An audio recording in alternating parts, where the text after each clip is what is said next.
అన్ని అవరోధాలు దాటుకొని మొత్తానికి నిన్న రాత్రి ప్రీమియర్స్‌తో 'అఖండ' సినిమా అయితే రిలీజ్ అయిపోయింది. చాలామంది చాలా రకాల టాక్స్ ఇస్తున్నారు. పబ్లిక్ టాక్ చూసుకుంటేనేమో ఎగిరి గంతేసేలాగా ఉంది. కొన్ని రాతలు చూస్తే మాత్రమేమో బావుందని, బాలేదని ఉంది. ఇంకొంతమంది చాలా అద్భుతం, అసలు ఎక్సలెంట్ అని చెప్పేసి వాళ్ళు. అసలు ఏమీ బాలేదు, ఇది కూడా ఒక సినిమాయేనా అని కొంతమంది. ఎవరి అభిప్రాయాలు వాళ్ళకు ఉంటే, నా అభిప్రాయం నేను చెప్పుకోవాలి కాబట్టి నా అభిప్రాయమే చెప్తున్నా. ఎవరికి ఎలా నచ్చినా నచ్చకపోయినా నన్ను మాత్రం ఏమనొద్దు. అసలు విషయంలోకి వెళ్తే ఫస్ట్ కథలోకి వెళ్దాం. శత్రు దేశాలు మన దేశం మీదకి దాడి చేయడానికి రావాలి. ఇండియాని ఏదో చేయాలి, ఇబ్బంది పెట్టాలి అంటే వాళ్ళ నమ్మకాల మీద కొట్టాలి. వాళ్ళందరికీ దైవ నమ్మకం ఎక్కువ. ఎక్కడికి వెళ్ళినా చాలామంది వెళ్తారు. సో ఇప్పుడు మనకి సమ్మక్క సారక్క జాతర, సిరిమాను పైడితల్లి, గంగమ్మ జాతర, లేకపోతే పుష్కరాలు, లేకపోతే మహాకుంభమేళ, ఇలాంటివి ఎగ్జాంపుల్స్. అంటే ఎక్కువ మంది జనాలు వస్తే అక్కడ మనం ఏమన్నా ఇబ్బంది పెట్టగలిగితే దేశం వణికిపోతుంది అనేది శత్రు దేశాల ప్లాన్. సో అలాంటి ఒక ప్లాన్ ఇంప్లిమెంట్ చేయడానికి 144 ఏళ్ళకు ఒకసారి వచ్చే మహాకుంభమేళాన్ని ఎంచుకున్నారు. అండ్ అందులో ఆ వాటర్ని ఒక వైరస్తో దాన్ని కనుక ఇబ్బంది పెడితే అందులో మునిగిన ప్రతి ఒక్కరికి ఆ వైరస్ సోకి అలా మనుషులందరూ చనిపోవాలి. పెద్ద సంఖ్యలో మనుషులు చనిపోవాలి. దేశం మొత్తం అల్లాడిపోవాలి. అది అక్కడే ఎందుకు జరగాలి అంటే వీళ్ళ నమ్మకం మీద ఎలా కొట్టాలంటే దేవుడు లేడు, దేవుడు ఉంటే మిమ్మల్ని కాపాడుతాడు కదా, దేవుడు లేడు అనే పదాన్ని బాగా అందరిలో నరనరాలకు ఎక్కించాలనేది కాన్సెప్ట్ విలన్ వాళ్ళది. సో అనుకున్న పనే చేస్తారు. కాకపోతే వైరస్కి విరుగుడు ఏదో ఉండాలి కాబట్టి జరణి అనే అమ్మాయి తను తయారు చేసి సక్సెస్ అయ్యింది. ఆ వైరస్ వాళ్ళకి చేరే లోపు చేరకుండా ఈమెను ఆపాలి, ఇబ్బంది పెట్టాలని విలన్స్ వస్తూ ఉంటారు. రెగ్యులర్ సినిమా కాన్సెప్టే, కాకపోతే ఇక్కడ వీళ్ళు ఏం చెప్పారనేది చూద్దాం. ఆ తర్వాత అది చేరిందా లేదా, వాళ్ళందరూ బాగుపడ్డారా, అనుకున్న లక్ష్యం సాధించారా, అండ్ నెక్స్ట్ శత్రు దేశం మన దేశం మీదకి దాడికి వచ్చినప్పుడు వాళ్ళకి సరైన బుద్ధి చెప్పారా లేదా, ఇలాంటి అంశాలన్నీ కూడినటువంటి cinema Akhanda. And main element దైవం అంటే ఏంటి, దైవత్వం అంటే ఏంటి, దేవుణ్ణి ఎందుకు నమ్మాలి, అండ్ ఇంకా మనం రెగ్యులర్గా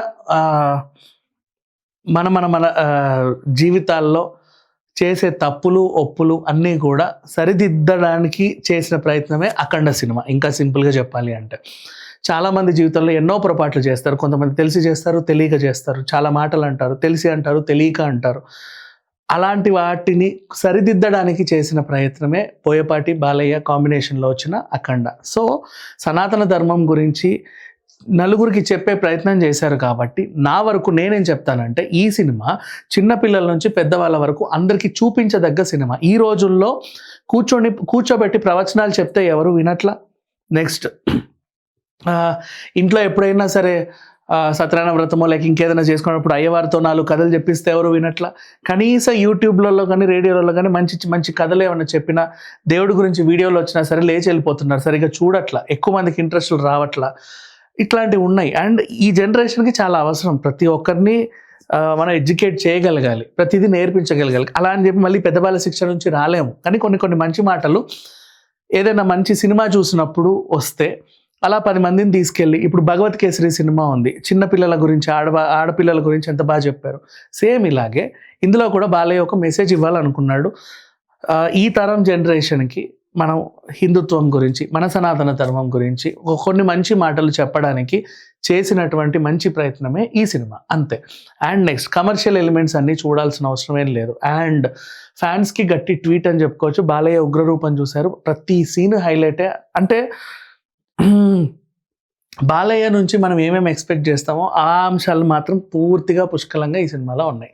ఇక యాక్టింగ్ విషయానికి వస్తే బాలయ్య ఎన్ని రోల్స్ చేసినా అఫ్కోర్స్ జీవించేస్తాడు, మనకు తెలిసిందే. మిగతా నటీనటులందరూ కూడా, ఈవెన్ పొరుగు దేశపు నటీనటులైనా సరే, బ్యాక్గ్రౌండ్ ఆర్టిస్టులు అయినా సరే, అందరూ కూడా వాళ్ళ పాత్రల పరిధి మేరకు చాలా బాగా చేశారు. ఇక్కడ కూడా ఎవరిని ఏమనడానికి లేదు. నెక్స్ట్ సాంకేతిక వర్గం గురించి వస్తే తెర ముందు హీరో బాలయ్య అయితే తెర వెనుక తమన్.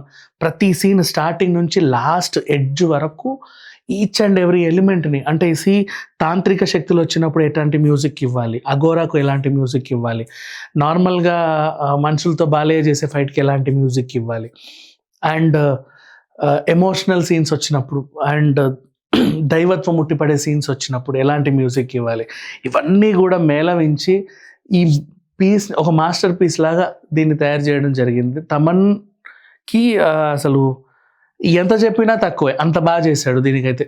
మొత్తం పాటల దగ్గర నుంచి ఈచ్ అండ్ ఎవ్రీ ఎలిమెంట్ వరకు.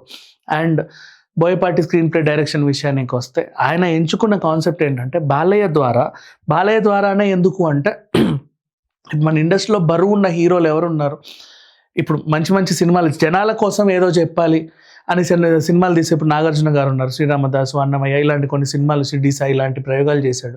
వెంకటేష్ గారు ఉన్నారు, దృశ్యం లాంటి సినిమాలు, ఇంకా చాలా సినిమాలు సమాజం కోసం మనకి ఏదో నేర్పించాలి అనేవి. నెక్స్ట్ మోహన్ బాబు గారు ఉన్నారు, అలాగే ఇప్పుడు బాలయ్య. అండ్ పక్క రాష్ట్రంలో చూసుకున్న మమ్ముట్టి, మోహన్ లాల్ లాంటి వాళ్ళు, ఇటువైపు శివన్న లాంటి వాళ్ళు, బోల్డ్ మంది సీనియర్ నటులు. అటు రజనీకాంత్ గారు, కమల్ హాసన్ గారు సీనియర్ నటులు ఏంటంటే ఈ మధ్య కాలంలో వాళ్ళ సోకుల మీద, సోయగళ్ళ మీద, స్టెప్పుల మీద కాన్సన్ట్రేషన్ పెట్టకుండా మేము ఇంత స్థాయికి వచ్చాం కదా, మమ్మల్ని ఫాలో అయ్యే మా జనాలకు మేమేమి ఇవ్వగలము అని ఒక రాజేంద్ర ప్రసాద్ గారు, వీళ్ళందరూ ఎంతెంత మంచి మంచి సినిమాలు ప్రొడ్యూస్ చేస్తున్నారు. సేమ్ అలాగే బాలయ్య నా సినిమాకి వచ్చారంటే 10 మంది 10 విషయాలు నేర్చుకోవాలి అన్న తపనతో తీసినటువంటి సినిమా. అండ్ బోయపాటి లక్ష్యం కూడా అదే. అండ్ ఇకపోతే నిర్మాత గురించి చాలా ట్రోల్స్ వచ్చాయి, అయ్యో పేమెంట్లన్నీ పెండింగ్ ఉన్నాయంట, మరి సినిమాకి సరిగా ఖర్చు పెట్టాడా లేదా, అది ఇది అని చెప్పేసి. బట్ సినిమా చూడండి, ఆర్ట్ వర్క్ నిజంగా మెచ్చుకొని తీరాలి. ఆర్ట్ వర్క్ ఎప్పుడు బాగుంటుంది అంటే ప్రొడక్షన్ వాల్యూస్ బాగున్నప్పుడు ఆర్ట్ వర్క్ ఇంకా బాగుంటుంది యాక్చువల్గా చెప్పాలి అంటే. సో ప్రొడక్షన్ వాల్యూస్ ప్రతి ఫ్రేమ్లో మీకు గ్రాండియర్గా అనిపిస్తుంది, చాలా గ్రాండ్గా తీశారు. ఫ్రేమ్ పెడితే బోల్డన్ మంచి జనాలు, బోల్డన్ ప్రాపర్టీస్, నిజంగా చాలా బాగుంది. అండ్ ఆర్ట్ వర్క్ అయితే మళ్ళీ 1-4 సార్లు మెచ్చుకొని తీరాల్సిందే, అంత బాగా తయారు చేశారు. సెట్స్ కానీ అన్నీ కూడా చాలా నీట్గా రియలిస్టిక్గా చెక్కడంలో కొంతమందికి పనితనం బాగుంటుంది.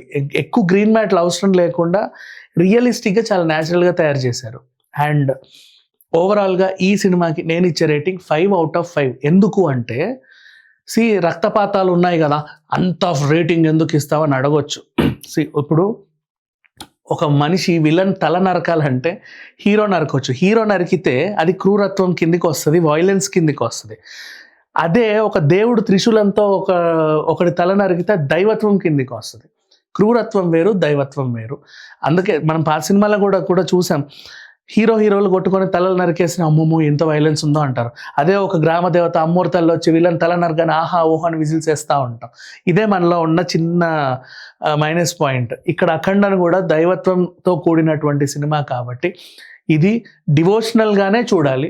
డివోషనల్గా ఆ ఫైటింగ్స్ అన్నీ ఆ రక్తపాతం కాదు, వాళ్ళంతా అంటే క్రూర మృగాల టైపు, వాళ్ళని అలాగే శిక్షించాలి కాబట్టి ఆ ఫైట్లు అవన్నీ అలా ప్లాన్ చేయడం జరిగింది. అండ్ నెక్స్ట్ తప్పకుండా చిన్నపిల్లల నుంచి పెద్దవాళ్ళ వరకు అందరూ చూడాల్సిన సినిమా.